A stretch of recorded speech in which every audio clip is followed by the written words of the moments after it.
Dios trastorna la naturaleza. El séptimo ángel derramó su copa por el aire, y salió una gran voz del templo del cielo, del trono, diciendo: Hecho está.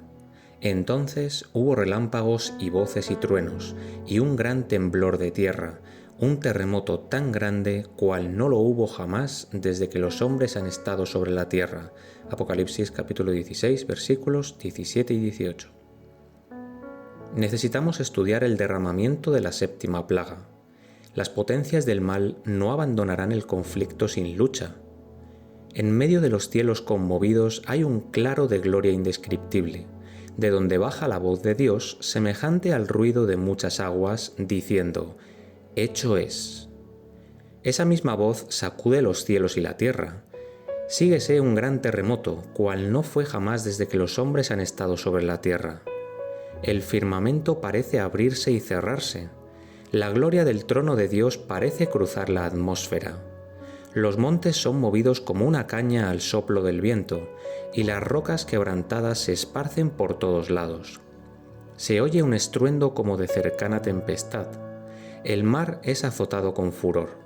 Se oye el silbido del huracán, como voz de demonios en misión de destrucción. Toda la tierra se alborota e hincha como las olas del mar. Su superficie se raja, sus mismos fundamentos parecen ceder. Se hunden cordilleras, desaparecen islas habitadas.